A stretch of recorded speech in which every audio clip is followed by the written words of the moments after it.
은혜 나누실 하나님의 말씀은 요한복음 12장 1절로 3절입니다. 6월절 엿새 전에 예수께서 베다니에 이르시니 이곳은 예수께서 죽은 자 가운데서 살리신 나사로가 있는 곳이라. 거기서 예수를 위하여 잔치할새 마르다는 일을 하고 나사로는 예수와 함께 앉은 자 중에 있더라. 마리아는 지극히 비싼 향유 곧 순전한 나드 한 근을 가져다가 예수의 발에 붓고 자기 머리털로 그의 발을 닦으니 향유 냄새가 집에 가득하더라. 아멘. 이 시간에는 마리아의 스페셜 사랑, 즉 특별한 사랑이라는 제목으로 은혜를 나누겠습니다. 본문은 주님을 대하는 마리아의 스페셜 사랑에 대한 말씀입니다.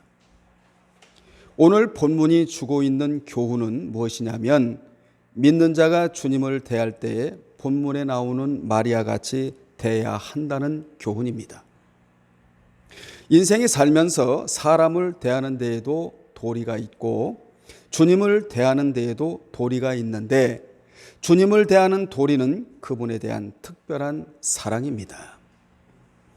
당시 베다니에 큰 잔치가 벌어졌습니다. 이 잔치는 나사로를 살리신 예수님을 위한 잔치였습니다.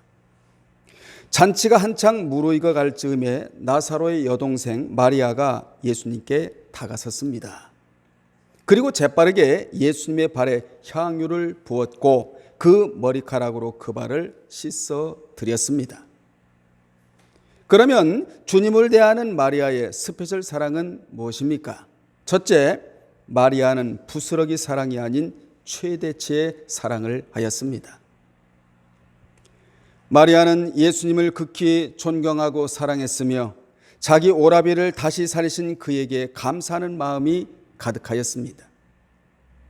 그러므로 그는 자기가 가장 아끼고 소중히 여기는 향유를 주님의 발에 부어드렸습니다.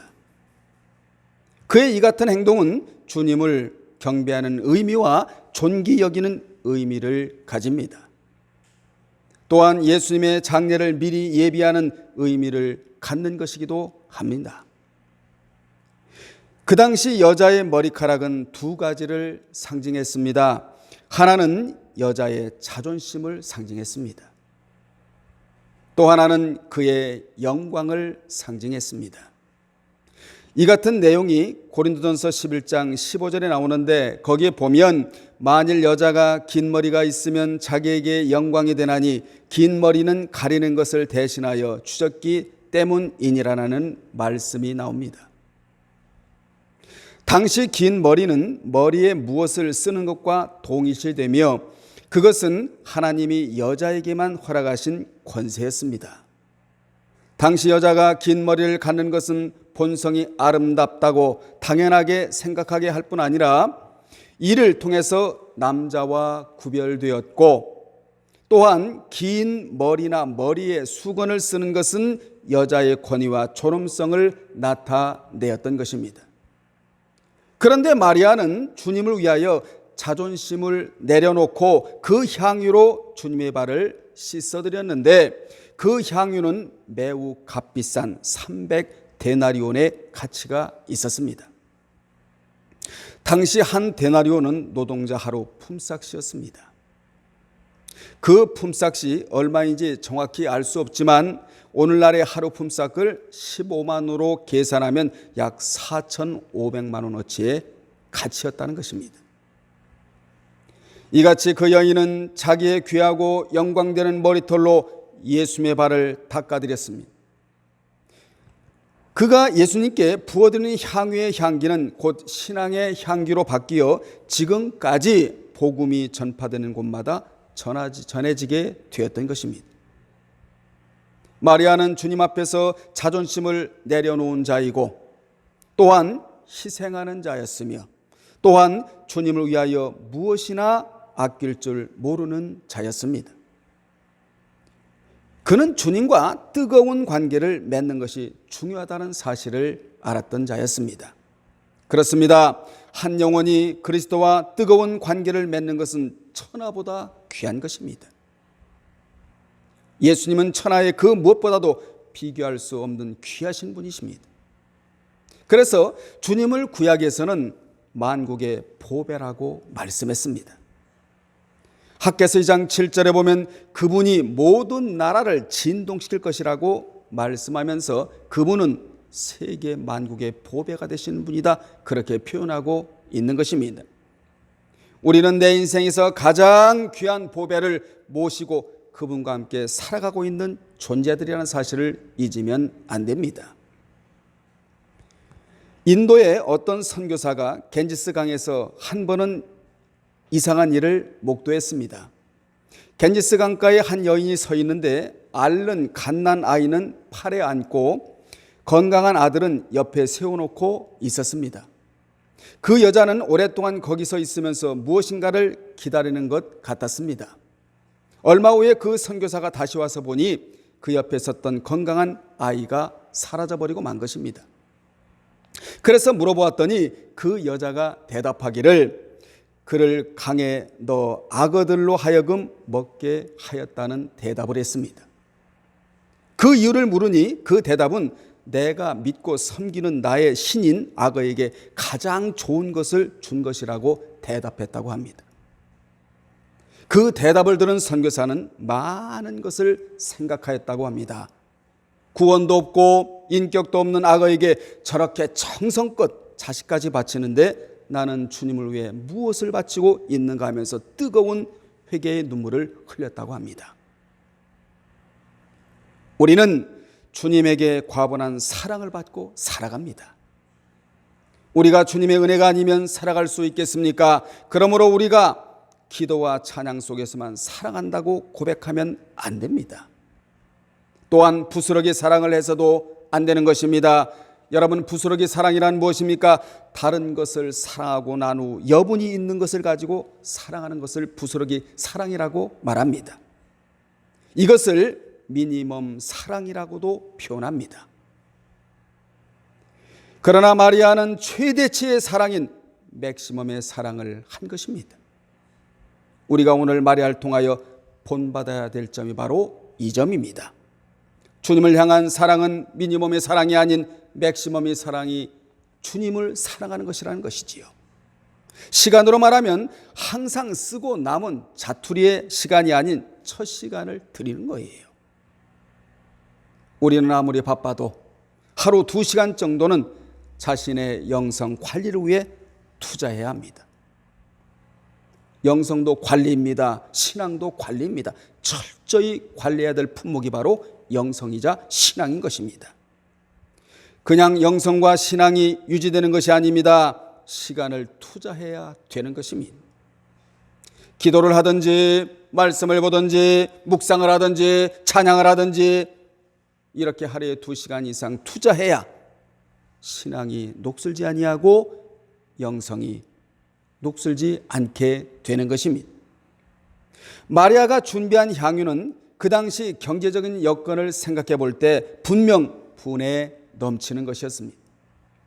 위에서도 언급했듯이 300데나리온은 건강한 남자 노동자가 안식일과 절기를 제외하고 2년 이상을 꼬박 일해도 벌까 말까한 큰 돈이었습니다. 하지만 주님을 향한 마리아의 사랑과 존경은 물질로 계산할 수가 없었습니다. 마리아의 사랑은 돈으로 계산될 수 없다는 사랑이었습니다. 그렇습니다.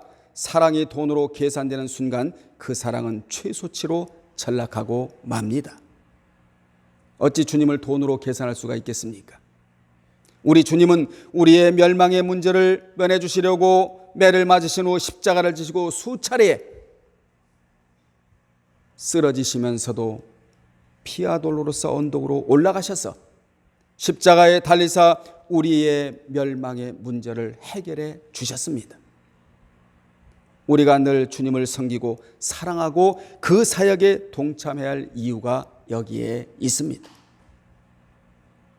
그런데도 본문에 언급되는 가룟 유다는 위선자라서 입으로는 주님을 사랑한다고 하고 제자의 신분을 갖고 따라다녔지만 고작 은 30냥에 주님을 팔아넘긴 자였습니다. 주님께서 그에게 베풀어 주신 사랑은 맥시멈의 사랑이었는데 그가 주님에게 돌려준 것은 배반이었다는 것입니다. 여러분, 주님이 언제 배반하라고 그를 제자로 삼아주셨습니까? 최선을 다해 제자로 살아가라고 그를 제자로 부르셨던 것입니다. 그러므로 여러분은 아침에 일어나면 먼저 이렇게 기도하시길 바랍니다. 주님, 오늘도 제자로 살기를 원합니다. 주님, 오늘도 말씀에 지배받고 살기를 원합니다. 주님, 주님의 최대치의 사랑을 잊지 않고 갚을 수 있는 하루가 되게 하여 주옵소서라고 기도하시기를 주님의 이름으로 축원합니다.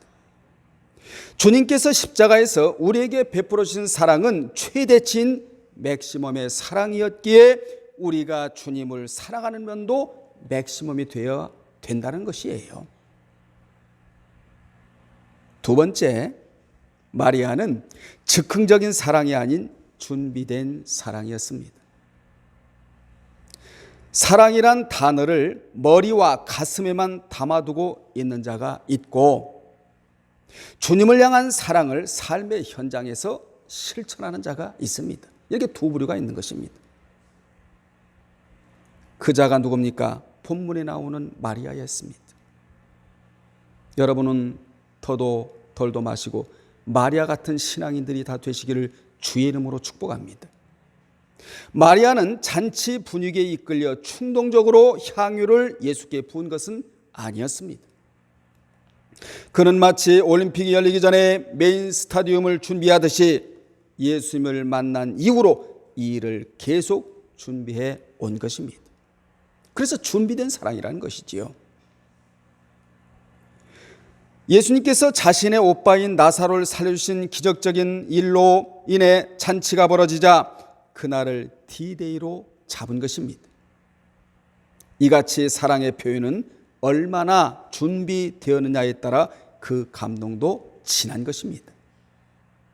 이제 얼마 후면 주님은 죽음의 십자가를 지셔야 합니다. 주님은 인간에게 철저하게 버림받은 자의 모습으로 치욕의 십자가를 감당하셔야 합니다. 이 사실을 알고 있었던 마리아는 주님께 사랑의 영적 이벤트를 해드렸는데 이에 주님이 깊은 감동을 받으시고는 다음과 같은 말씀을 하셨습니다.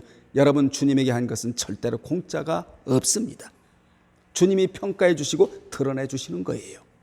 이 땅에서도 드러내 주시고 천국의 상급 심판대 앞에서도 드러내 주시는 주님이십니다. 어떻게 주님이 드러내 주셨습니까?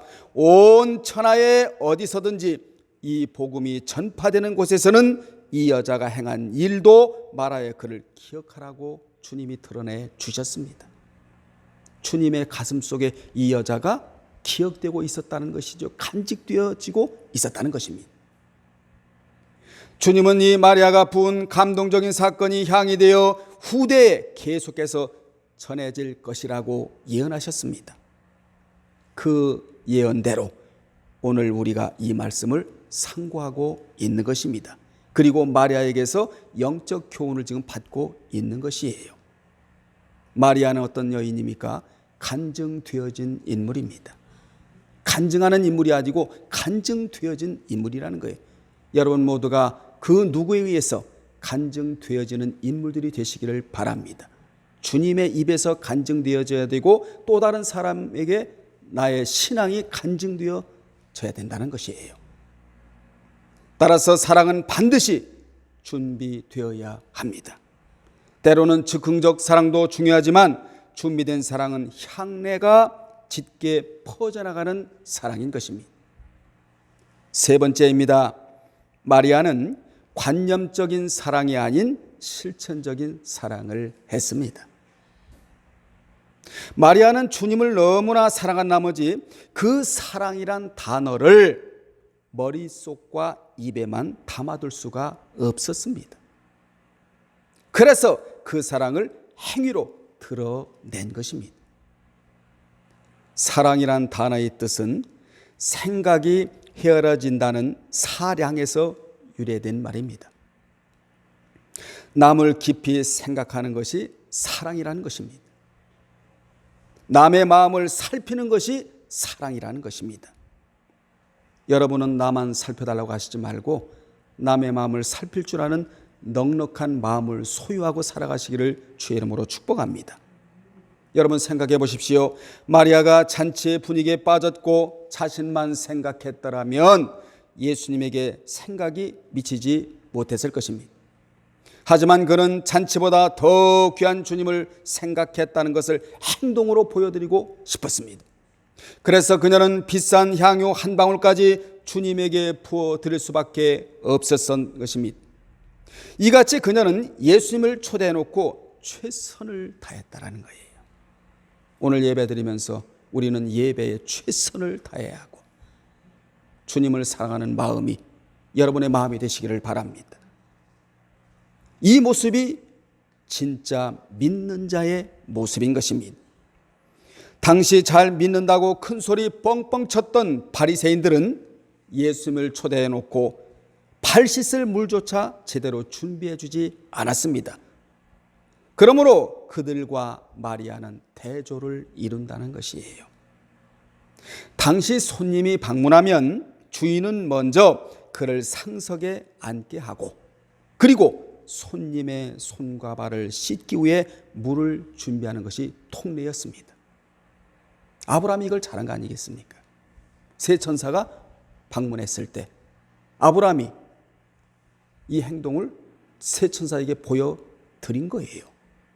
영적인 바쁨이라고 말합니다. 아주 긴박하게 최선을 다해서 하나님으로 여기고 세 천사를 극진하게 대접해 드렸더니 생명적 계시가 그 가정에 떨어지잖아요.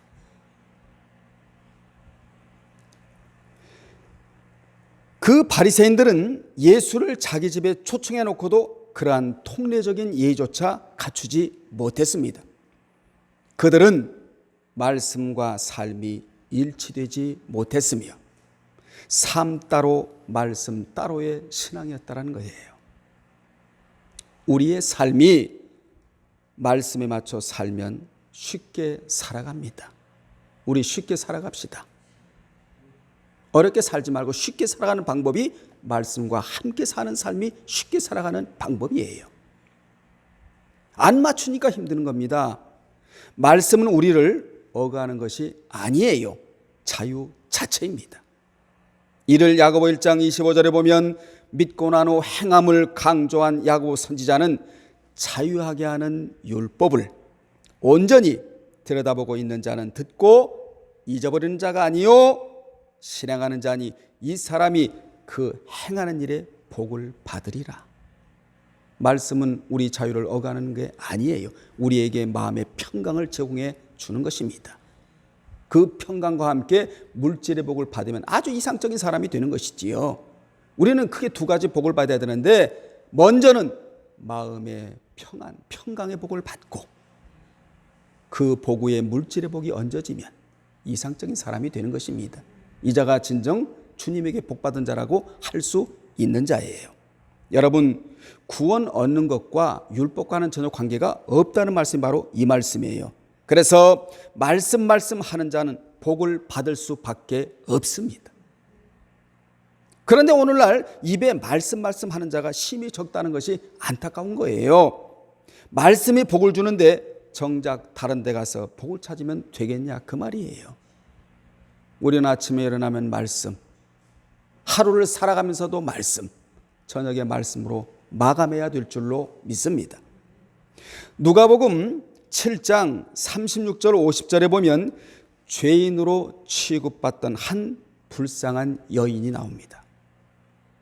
그녀는 비록 죄인으로 취급받고 있었지만 이전부터 들어온 예수의 소문에 희망을 갖고 그를 찾게 되었습니다. 그가 들었던 소문은 예수께서 세리와 죄인과 함께 먹고 마시며 죄인을 용서하신다는 소문을 들었습니다. 그녀는 바리새인의 집에 주님이 앉아 계심을 알고 매우 귀중한 향유를 담은 무엇을 옥합을 깨고 울며 눈물로 예수님의 발을 적시고 자기 머리털로 그 발에 입 맞추고 향유를 부어 드렸습니다. 그녀는 주님의 발 곁에 서자 눈물이 왈칵 쏟아졌습니다. 주님 앞에서 눈물을 흘리는 자는 영적인 사람입니다. 주님의 마음이 제일 약해질 때가 언제냐? 진실한 자의 눈에서 눈물을 보았을 때라는 것이에요. 이 눈물은 보통 눈물이 아니고 이 눈물은 이 나라와 이 민족과 하나님 나라와 믿는 자의 그 마음을 들여다보면서 애끓는 그러한 마음 가운데 흘리는 눈물이 바로 주님이 보시는 눈물입니다. 오늘날 이 눈물이 마른 겁니다. 오늘날에 가장 필요한 것은 경제가 아니에요. 무엇입니까? 예레미야의 눈물이 여러분 눈에 있어야 된다는 것입니다. 눈물은 마음을 닦는 약이거든요. 마음의 이슬이 눈물이거든요. 그래서 하나님 앞에 앉아 있을 때마다 우리는 이 눈물을 흘려야 됩니다. 하나님이여, 우리 가정을 이렇게 내버려 두서는 안 됩니다. 이 나라와 이 민족을 이대로 내버려 두서는 안 됩니다. 위정자들을 이대로 내버려 두서는 안 됩니다 하고 마음의 이슬이 눈으로 흘림으로 말미암아 주님이 그 마음의 이슬을 볼 수 있도록 이 여인이 지금 눈물을 흘렸다라는 거예요. 사람들은 죄인이다, 용서받지 못한다, 버림받은 여인이었지만 이 여인은 주님을 인격적으로 여기서 만나는 것입니다. 그녀가 예수를 인격적으로 만나자 과거에 지은 죄에 대해 억제할 수 없는 슬픔을 느꼈고, 아울러 예수의 인격 자체에서 흘러나오는 사랑이 그의 마음을 움직임으로써 그녀는 울음을 터뜨리지 않을 수 없었습니다. 이같이 그는 주님을 인격적으로 만났다는 것입니다. 은사로 만난 것도 중요하고 복음을 통해서 만나는 것도 중요하지만 더 중요한 것은 여러분이 사랑하고 섬겨야 할 주님을 인격적으로 만나야 되는 거예요. 그래야 인격적인 교제가 될 게 아니겠습니까? 그래야 주님이 멀리 느껴지지 않는 거예요. 여러분, 주님은 성령으로 여러분 안에 계십니다. 그러니 얼마나 나하고 밀착되어 있습니까? 매여 있습니다. 그분과 연합되어 있는 것입니다. 사람은 떨어져 있을 수가 있습니다. 거리감이 있을 수 있지만 주님은 떨어져 있는 분이 아니에요. 거리감이 있는 분이 아닙니다. 여러분 안에 계신다면 말할 것이 뭐가 있겠습니까? 그분을 사랑하십시오. 마리아같이 그분을 사랑하십시오. 최대치의 사랑, 맥시멈의 사랑을 하시기를 주의 이름으로 축원합니다. 우리도 주님을 인격적으로 만나야 그분의 인격을 닮아가게 되는 것입니다. 때적 인격이죠. 에이콘, 때적 인격. 주님을 인격적으로 만났던 그 여인은 자신의 영적인 눈을 뜨게 하고 삶의 근본적인 변화를 가져다 준 예수께 대한 사랑과 감사의 마음이 가득 차게 되자 그녀는 예수께 표현할 수 있는 최대의 경의를 나타내기 위해 머리를 풀어 눈물로 예수의 발을 닦아 드렸던 것입니다. 이 대목에서 머리를 풀어 발을 닦았다는 것은 매우 의미심장한 일입니다. 위에서도 잠깐 언급했듯이 유대인의 관습에 의하면 여자가 사람들 앞에서 자기 머리를 풀어내린 것은 수치스러운 행동이었기 때문입니다. 그러나 이 여인은 수치를 무릅쓰고 감격과 경의를 최대한 표현했던 것입니다.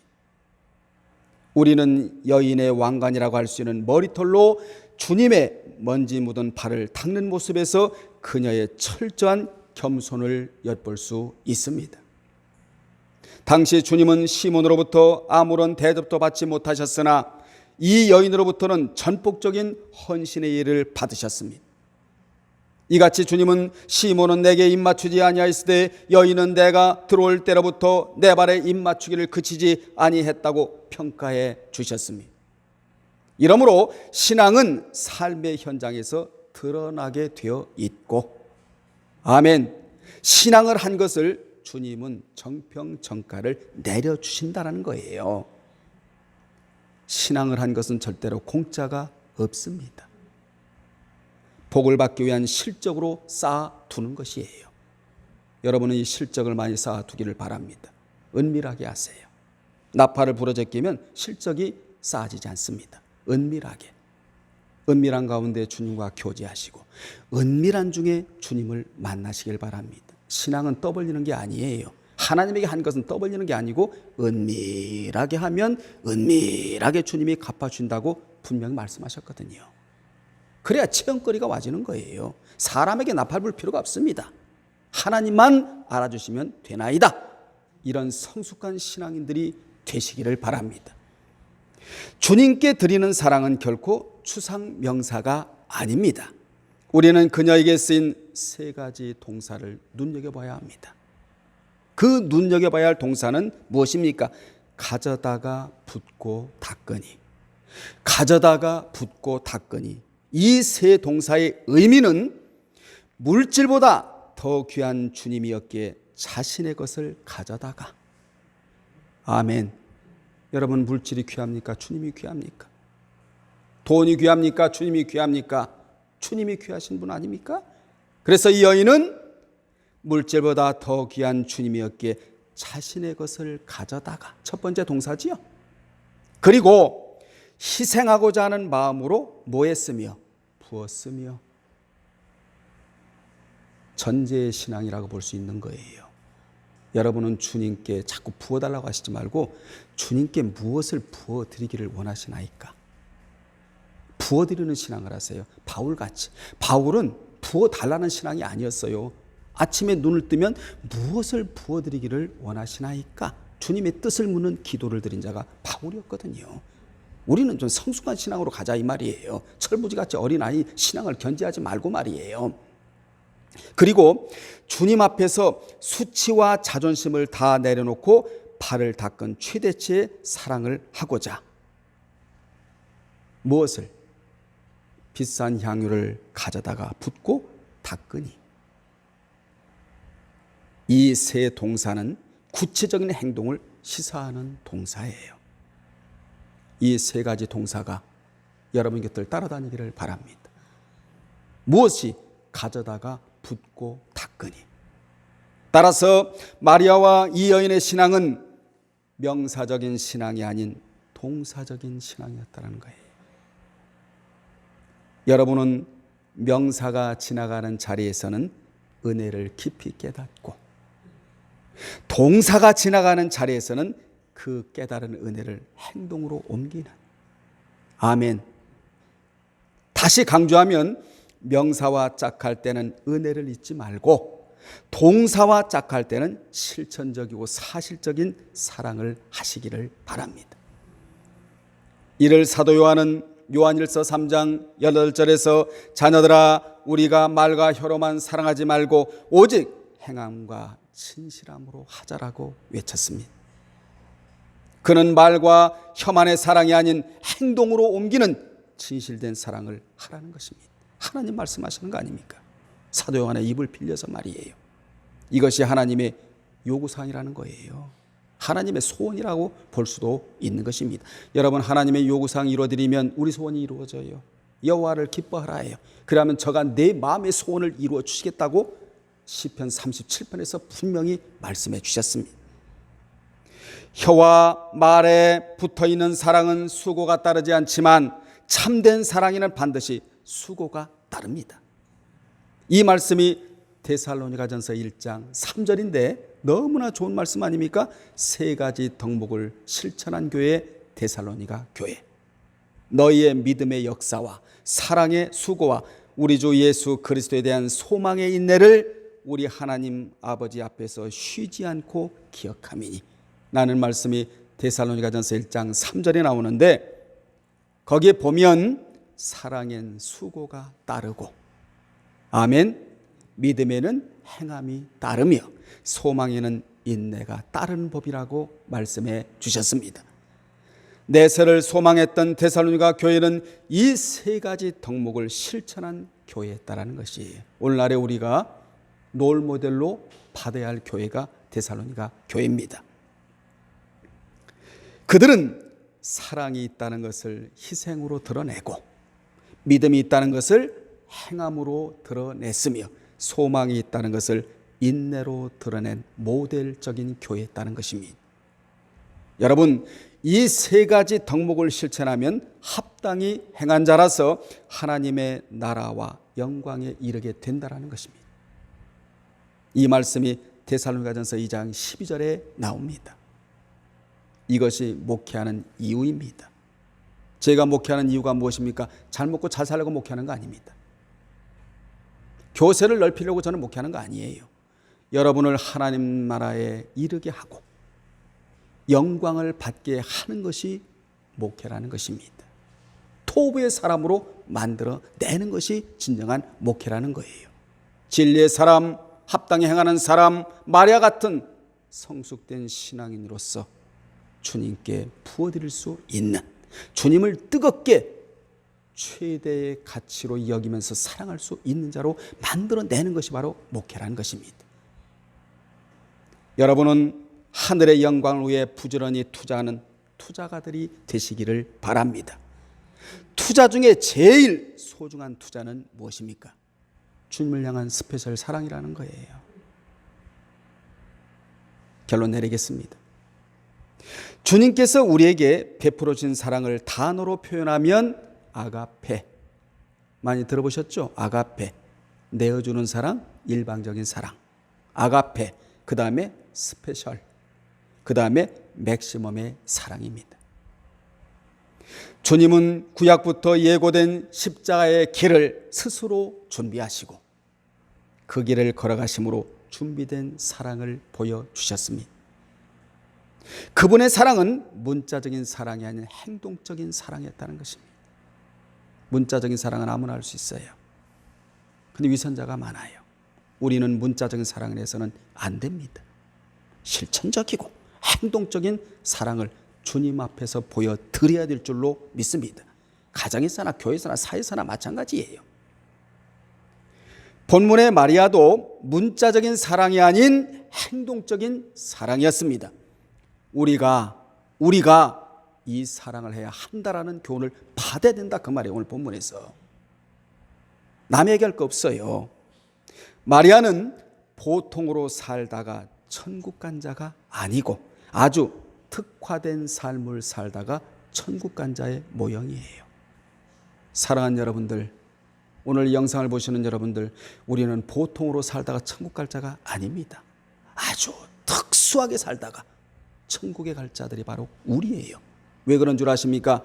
교회가 특수해요. 하나님이 특수하신 분입니다. 예수님이 특수하신 분이고 성령님이 특수하신 분이고 하나님의 말씀이 성경이 특수한 말씀이기 때문에 이 특수한 것을 가지고 특수한 신앙으로 하나님 앞에 서 있어야 되지요. 다 특수하잖아요. 말씀도 특수합니다. 교회도 특수합니다. 특수한 것이 여러분 곁에 얼마나 많이 있습니까? 이 특수한 요소를 가지고 우리는 보통 신앙으로 살다 천국 가서는 안 되고 아주 특수하게 살다가 특화된 신앙으로 살다가 천국에 가야 될 줄로 믿습니다. 보통으로 살다가 떠나는 자는 주님을 미니멈으로 사랑한 자이고 특수하게 살다가 떠나는 자는 맥시멈으로 스페셜 사랑을 한 자입니다. 우리는 나만을 위해 사는 존재들이 아닙니다. 주님을 위해 하나님의 나라를 위해 살기로 작정한 자들이 되어야 합니다. 주님을 최대치로 사랑하는 자들이 되십시오. 그러면 주님은 그 사랑을 평생 기념할 만한 사건으로 기억해 주십니다. 여러분은 주님의 가슴에 좋은 기념거리를 많이 남겨드리는 분들이 되시기를 주의 이름으로 축원합니다. 기도하겠습니다. 하나님 아버지, 은혜와 사랑에 감사드립니다. 주님의 가슴에 마리아가 기억되었듯이 우리 모두의 삶 속에서 신앙한 것들이 주님의 가슴에 기억되어 주님께서 드러내 주시고 평가해 주시는 은혜의 사람들이 되게 하여 주옵소서. 예수님의 이름으로 기도합나이다. 아멘.